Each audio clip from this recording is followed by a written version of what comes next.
President hitting the road at this hour, heading to Texas to tout his economic speech after the State of the Union. It was unveiled Tuesday here in Washington, but did that address give him a post-speech bump in the polls? Got a lot of applause from Republicans that night inside the chambers, but as they say, how's it playing in Peoria?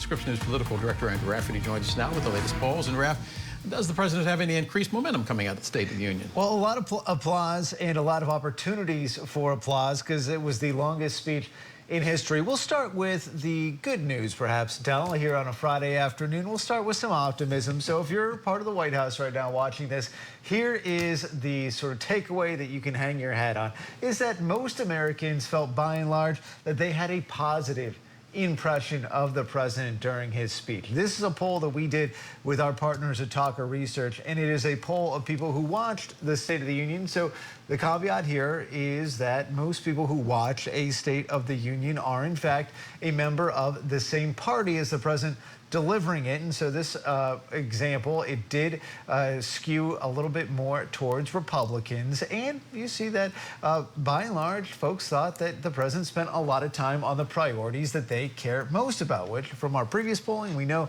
it is by and far the economy, to a lesser extent, immigration, healthcare, but it was really about affordability. And you heard the president try at least to start that speech on that. So confidence in his plans on affordability, well, here's the other end of the spectrum.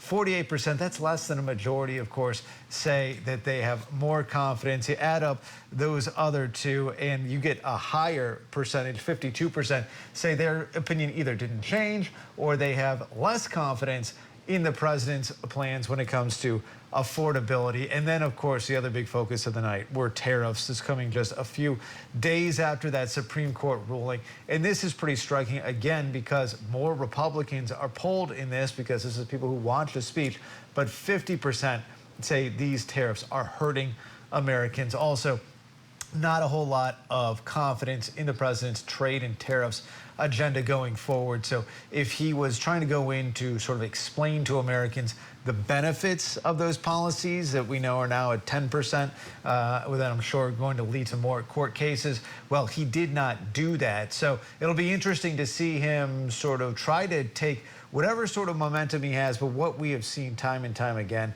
from this president is that his message plays really strong for Republicans, and that's what we saw in those numbers. It just does not resonate outside of his Republican base when you're talking about Democrats and you're talking about independents. We continue to see to Wall Street, the markets giveth and the markets taketh away. They've been talking about Dow 50. It's not Dow 50,000 anymore, but right now he's in Texas. Big primary there. I think it is on Tuesday. What are you watching? Well, look, despite his problems with some of those other groups that are outside of his political base, he still remains so incredibly popular among that MAGA conservative base. And that's why this speech here that I think we're going to dip into when he takes the stage here, if he is on time today, in Corpus Christi is so interesting, because it's not a political speech, but of course, being in that state ahead of that primary on Tuesday, it just so happens to be one of the earliest primaries, also one of the most interesting on both sides of the aisle, but the focus today being on Republicans, because you have John Cornyn, a longtime Republican senator who has been here in Washington representing the state of Texas for a while in Congress. He really is in jeopardy of losing that primary against Ken Paxton, the Attorney General of the Lone Star State. There's also another Republican, Wesley Hunt, and all of them are trying to sort of portray themselves as the Trump-backed candidate, though the president has been very clear that he is not endorsing any of them, though John Cornyn apparently was on the flight to Texas this afternoon. Surprising that there is a sitting senator